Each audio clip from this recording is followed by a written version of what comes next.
Hello there, everyone. TheAndrata here, and welcome back to episode 84 of our Enigmatica 6 Let's Play series, where today we are continuing from last episode. After I try and take a nap, you know what? These phantoms, let's go ahead and take them out. I don't think I have any phantom membranes.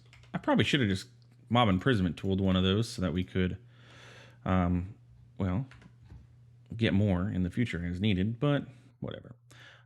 So let's just go home real quick. There's too many mobs around. I don't feel like waiting for them to disappear so that I can sleep. I have an arrow in the knee. Typical of an adventurer. Yeah, so we got an arrow in the knee. We're going to be going on. And we're continuing from last episode where, if you remember correctly, we got... Oh. Well, we did have Bad Omen. You can see the ominous banner here, but it's gone. Excuse me. Where did that go? Did sleeping get rid of it? I didn't think sleeping got rid of it. I think you had to actually drink milk. Otherwise, you were stuck with it. Well, that is quite unfortunate. Let's go and try and get it again. Where the heck is this?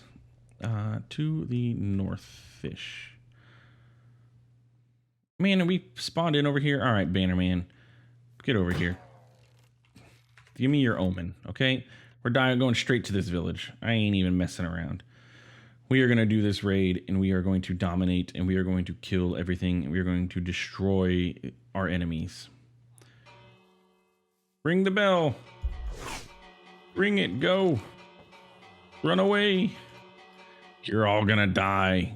Nitwit. Okay, you don't need to ring the bell yourself, okay? I ring ding a dinged for you. Where are these suckers at? All right, let's go.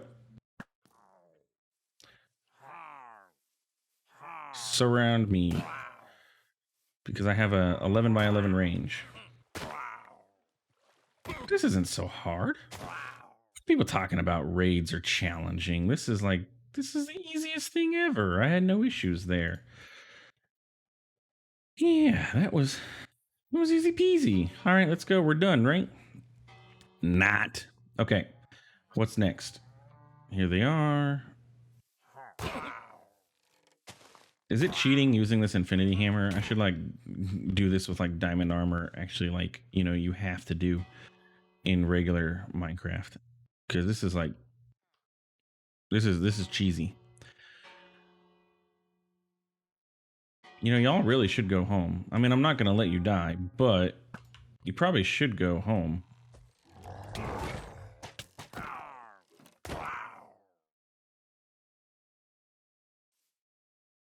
The only ones I don't care to deal with are going to be the evokers, which is who I need to kill to get the Totem of Undying, but they also have those freaking little Vex pixie things, which are the bane of fighting.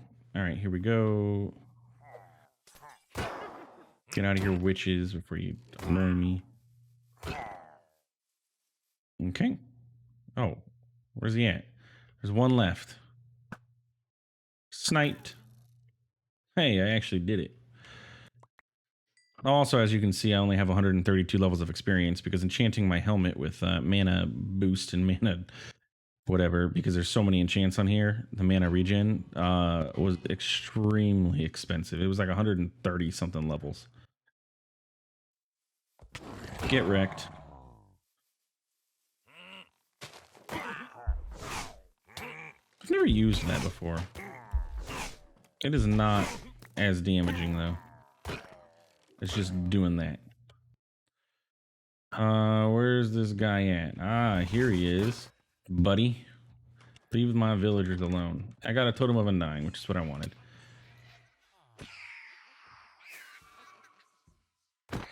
Get out of here. Only one, though. There was only one evoker in this village. I am the hero of the village, though. I have successfully defended you in your honor. Please give me discounts on everything. Is that what happens? Do you get discounts when you do a raid and successfully defend? Do they sell you stuff for cheaper? Let's find out. You. Yeah, look, they do. You get a discount. That actually makes sense. Again, my vanilla knowledge is lacking because I've never actually, I've actually never done one of these raids, but hey, we have now. So let's go ahead and upgrade our thing to get the Archmage spellbook. That way we are right off the bat, top tier. Now, I just realized, did I just screw myself up by crafting that ahead of time and then, no, okay, cool. Oh, and look, it gave us a, I never look at the quests. Anyway, with Ars Nouveau, you will learn to harness the mana infused in all things to cast powerful spells, drive arcane machinery, and even to empower some cute friends along the way. These quests will guide you through the mod, but be sure to refer back to the manual regularly for extra information. I like quests that guide me through. That is what I like to do. Mana. Mana is the driving energy behind every spell. Restart. Mana is the driving energy behind every spell and arcane device in Ars Nouveau, but it must be condensed out of the world to harness it for anything beyond simple spellcasting. Get a mana condenser and a mana jar. Begin condensing crops, breeding animals, killing mobs. You can set a jar and condenser nearby such places. It can detect such events in roughly 10 to 15 blocks, depending on the event. A large crop farm or basic mob farm can produce mana relatively quickly if automated. Okay, so we need a mana condenser and a mana jar. And we do have mana gems from like just our general mining and like we just get them. So we have like 1,000. Oh, speaking of mana gems and stuff, we need to go check on our Ginny. Mr. Ginny in a bottle, are you in here? No. You are in here. You still alive? Oh my goodness, he is. He's only used 500 of his durability, so he is rocking. Mana condenser is going to require us to get some arcane stone, and arcane stone is any stone surrounded by a mana gem, or a mana gem surrounded by any stone. I'm always running out of stone, and that's because this thing used andesite instead of stone. But yeah, let's just get a bunch of that, and then get you. There's a condenser and a jar. Sweet. What do you want? Quests. You're going to give me a thing and a thing. A crystallizer and a volcanic accumulator and a glyph press. Okay, so let's go. First things first, we need to get mana. Oh, we got some fish stew and a world shaper sextant. Yes. Oh, no, don't do things in my base. No.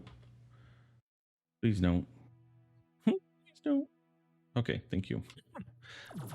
Don't click random things in your base that say world shapers, okay? TheAndrata, like, just don't. What do you do, though? You were going to place cobblestone, and it looks like you're going to place it in a shape such as that. Like, I'm imagining, like, you're a pretty cool thing, but I just don't know how to use you. I'm sure I could look it up in the book if I really wanted to. But at this point in time, I don't necessarily. We can put our novice spellbook away. Okay. So, how does over here? This is our breeding area. You've got plenty of food in here. We've got one total chicken, by the way. Because, well, that's all we have. Are you guys getting bread? How often are you getting bread? Or do we want to just do it over here on growth ticks? Or let's set up more than one. Okay, so mana jar, right? And then a mana condenser. Do they need to be next to each other, or does it need to be on top of this thing? Maybe. It looks cool. Look at those textures. Like, I think that just looks awesome. Now, as far as I know, you cannot bone meal crops to get them to generate mana. You have to actually wait for natural growth, or you can use stuff like Blood Magic's growth accelerator, but you cannot use just regular. I have a hard time. Wow, that's a lot of. There are a lot of sheep in here. There are not very many cows, and there are a lot of sheep.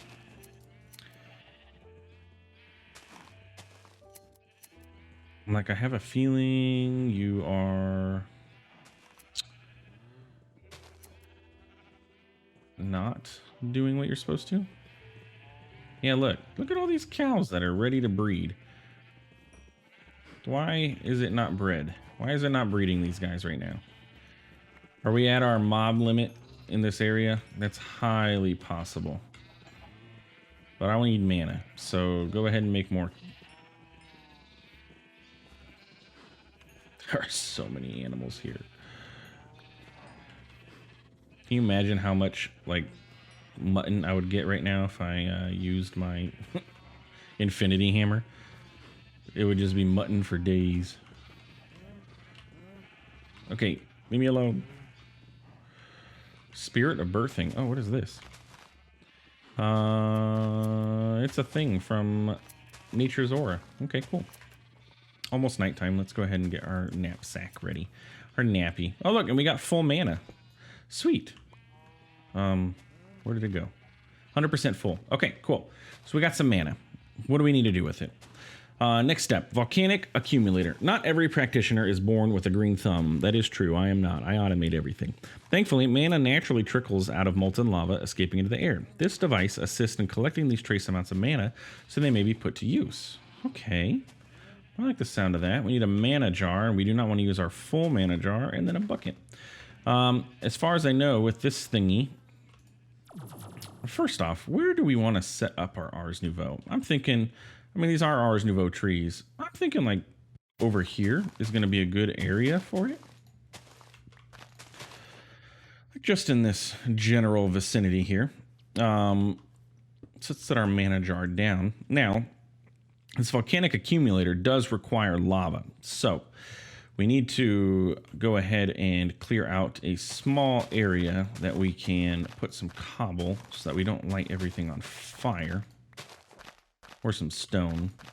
Honestly, it's going to be some of our bricks.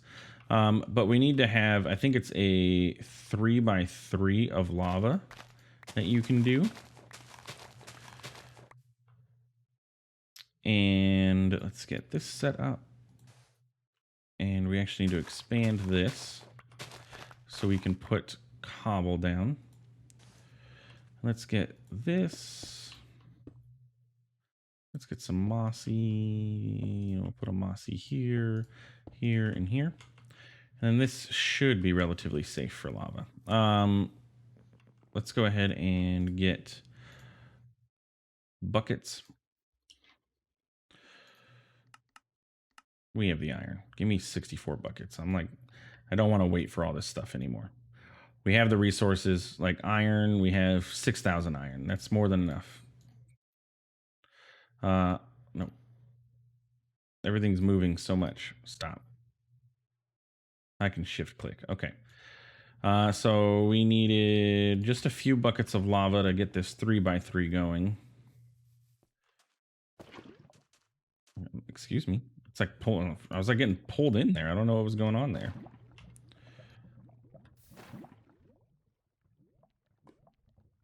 Well, there went that bucket.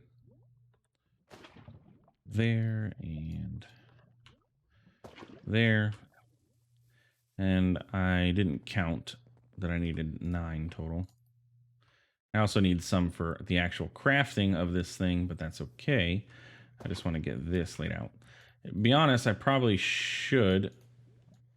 I don't remember what the button is to. Is it Control Shift click? Stack all those.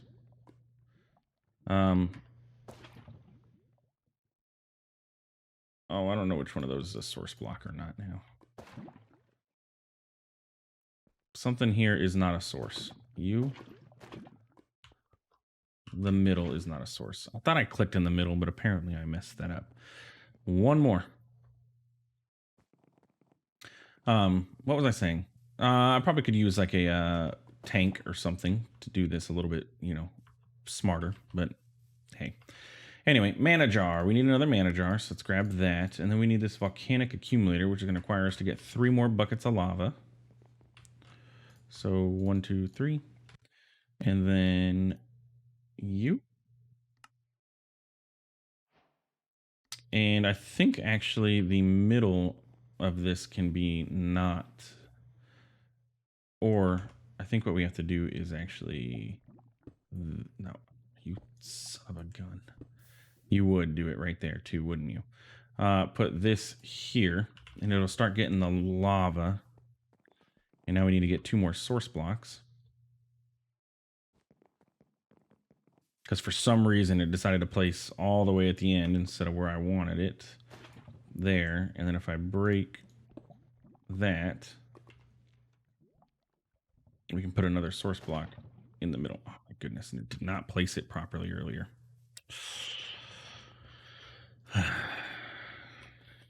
Good thing we have infinite lava. Relatively infinite lava. Just forget it. I'm coming in here. Oh my gosh. Okay, don't do that. Good. It saved us from taking damage, but it very quickly converted that to obsidian. And now I gotta get more lava. Oh my god. Please, like, help me. Somebody. Just give me all of the lava, okay? Goodness gracious. This is TheAndrata's Adventures with Lava, apparently. Sand. Yeah, okay. So I need a source block there. And then it was here. And then in the middle. Okay, finally. Goodness gracious. Okay. And now we need another mana jar. Or several. 1, 2, 3, 4, 5, 6. Let's get 6. And just set them up so that they're constantly... I don't... Will one fit there? Maybe we can get 3 more. Or... I don't know. I kind of like being able to come over here and look into this area. And maybe we can put like a fence up so that we don't, like, you know, go over there. I don't know. But real quick, let's go ahead and first off, dump all this in there. And check out our book. Okay. Because I'm pretty sure I set that up properly, but I just want to make sure, right? So let's go with, is it machines? No. Rituals, enchanting, getting started. Let's just go to the entry index. And that was the volcanic accumulator. TU, changelog. A lot of changes have been made. That's good. I don't see a volcanic accumulator. Generates mana by consuming blazing arc wood or passively based on the number of source blocks underneath it. As the volcanic accumulator produces mana, it also produces heat, used for spawning lava lilies and converting stone into lava. The volcanic accumulator automatically outputs to nearby jars, starting with the one closest to it. So you can use passive generation. Lava in the 3x3 space beneath the accumulator will generate mana passively. Exactly what I am doing. Each source block will provide an additional bonus mana and a small amount of heat. It can also convert stone into magma blocks and magma blocks into lava. Okay. And yeah, so we should... Oh, look, there we go. There's mana inside of this. So it's working. Oh, look, and it's creating those lava lilies. So basically, it just creates these little lava lily looking things that you can actually walk on these too, so you don't take damage. I don't want to fall into my lava and start converting it into obsidian. But that's cool that it does that, so that way we can walk on it and not convert it into obsidian. But we have one full mana jar here already. So let us see what our next step is, because we got that done. The crystallizer. Though found relatively commonly in the earth, arcane crystals can also be crystallized directly from the surrounding mana. Placing a source of mana nearby isn't necessary, though it will speed up the process. Build a crystallizer early on to help obtain more of these very useful gems. I think I'm going to go ahead and skip that because we already have like 2,000 of them, something like that. More than we're probably going to need. So let's go to the next step, which is the Glyph press. The Glyph press will accept up to 2 items, a type of clay and a reagent. Both are consumed along with a fair amount of mana from a nearby mana jar to create new glyphs. Glyphs can be learned by right-clicking them. They'll then appear within your spellbook. Okay, first off, let's look at our spellbook. We haven't even looked into this. So if you right-click onto it, you can see what is inside of your spellbook. And you have a couple options by default. So for our spell book, we have 3 different components of a spell. You have your form, you have your effect, and then you have augments, which we do not have any augments at the moment. And we also have multiple different tabs for multiple different spells that we can have. That is a quick... Oh, look, you can actually just access your book directly from here, so you don't... Does that mean we don't need that? Look, this is a book. Okay, that was actually kind of cool. So we can put this away, and we can change the color of our spells as desired.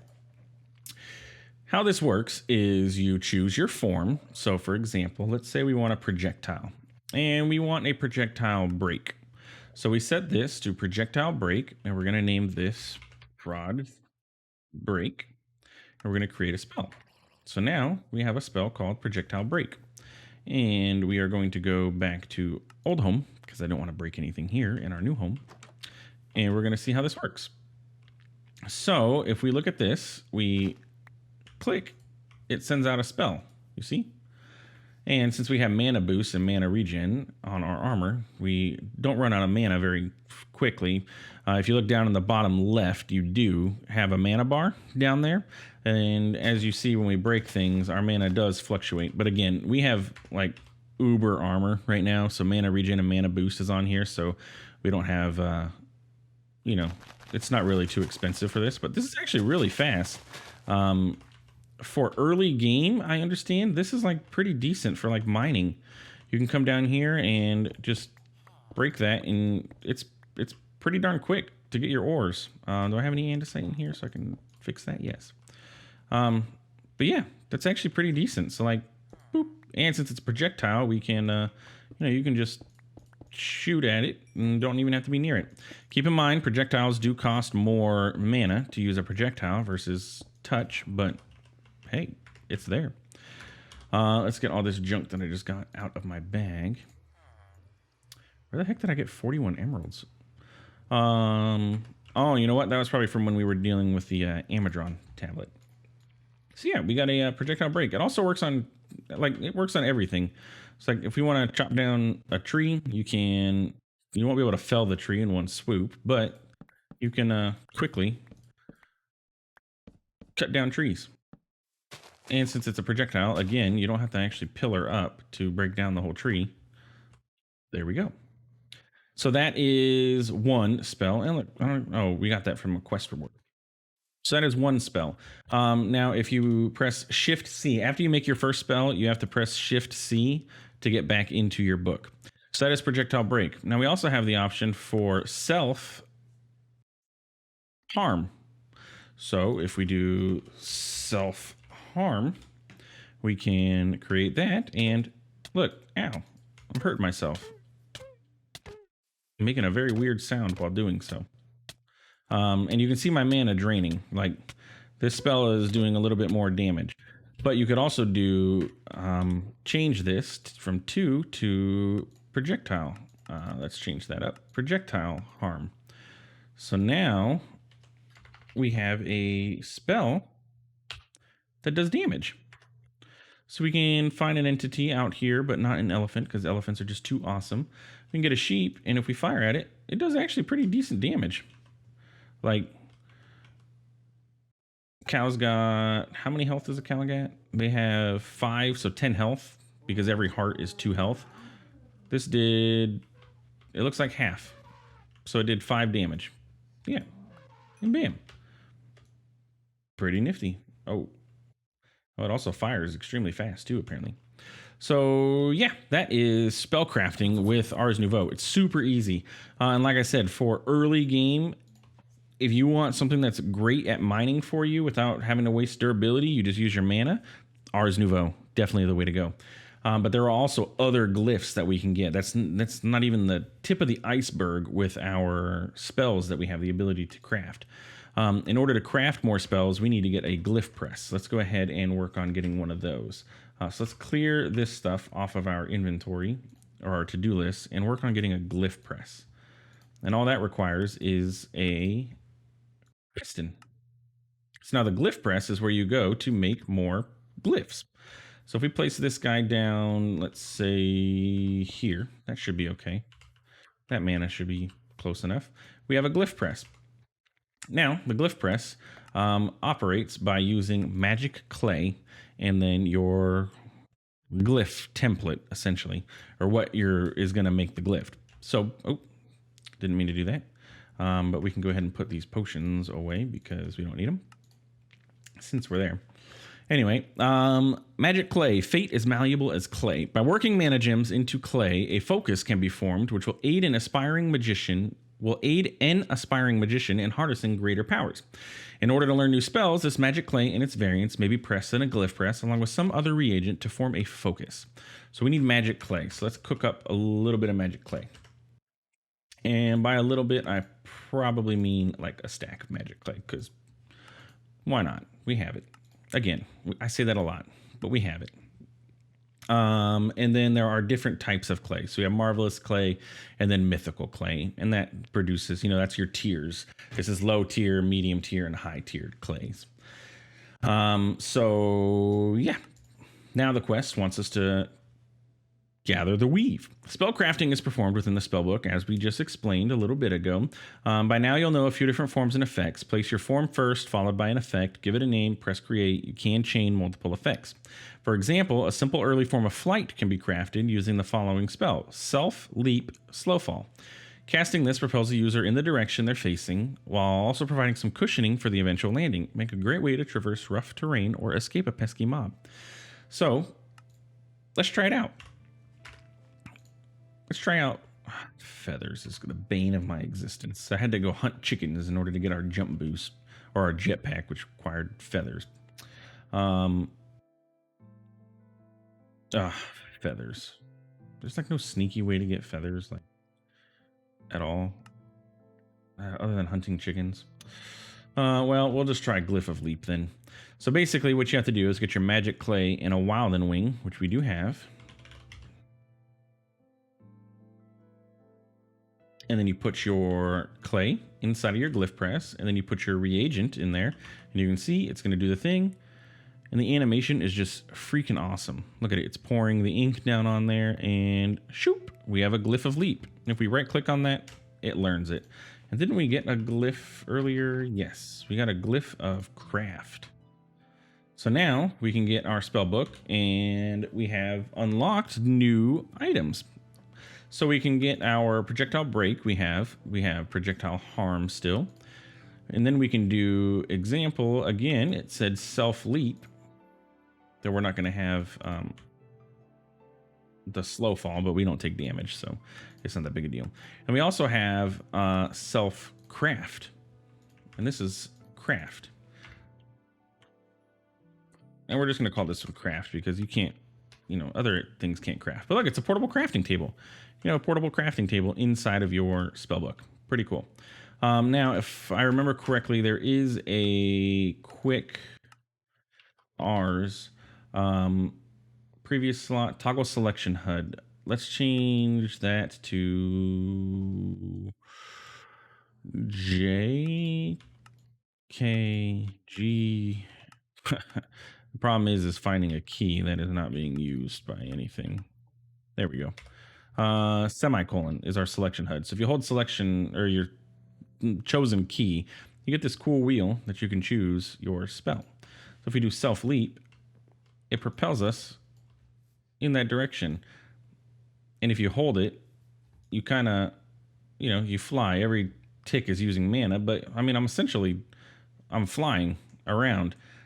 So like it said, this is great for early game flight as needed. Keep in mind, it does use a lot of mana. Like, even with all of our mana boosts and our mana regen, we are not enough mana. So, yeah, something to keep in mind. But anyway, that is the gist of Ars Nouveau spellcrafting. And then as we progress through, we get more powerful spells, like let the hate flow through you. Let's have a little fun, shall we? Projectile splitting times 8 lightning. That sounds actually pretty awesome. So that is your spell crafting. I don't know what this Tome of Blood is. Mana isn't the only source of power, and some clever sanguimancers have found a way to bind a spell book to their soul network, allowing them to draw on a deeper well of power to cast their spells. That is integration between blood magic and Ars Nouveau, which is pretty cool. We also have the ability to make various trinkets and mana blooms and all that stuff where we can do rituals that was recently added. As far as I know, rituals were recently added in Ars Nouveau. And then we have like spell turrets and carbuncles and stuff where we can have little minions run around and do things for us, like farm and chop down trees and plant and all that cool stuff. So yeah, we are going to definitely dive into, well, most likely we'll experiment with all of this. Like we'll get the carbuncles, we'll do the stuff. We may not actually use them for everything, but we'll play with them. We'll see how they work and go from there. So yeah, anyway, if you enjoyed this episode, please feel free to like, comment, and subscribe. We're trying out something new with this mod, and I really like Ars Nouveau, and I wish I would have tried it sooner in this pack. Because at this point, I'm pretty much invincible. There's nothing that can kill me. The only thing that I really have to worry about is running out of pressure. Outside of that, I'm really not going to take damage from anything. So I wish I would have found this, or not found it, but used it earlier in the pack versus now, because it's kind of a little bit, I'm a little bit out of its league, I guess you could say. We're going to put our spell book. I'm just trying to reorganize my hotbar, how I want things. Yeah, I'm a little bit out of Ars Nouveau's league for what it has. Though some of the glyphs that we get into later are pretty cool, especially when we get into blood magic. We can do like healing glyph. There's a healing, so we could use the healing glyph to heal ourselves in order to self-sacrifice on blood magic. But like there's all kinds of stuff. And lights. There's also lights that we can get from here. And that will, well, light up an area, so you don't have to use torches, which is cool. But anyway, yeah. Back to what I was saying. If you, I didn't notice we could see the sun. It is setting. So we actually kind of can, well, no, not really. We can't really tell if it's night. Anyway, for the third time, if you enjoyed this episode, please feel free to like, comment, subscribe. I do appreciate it, and it really does help out the channel. And thanks for stopping by. Thanks for watching. We'll see you in the next one. Have a good one.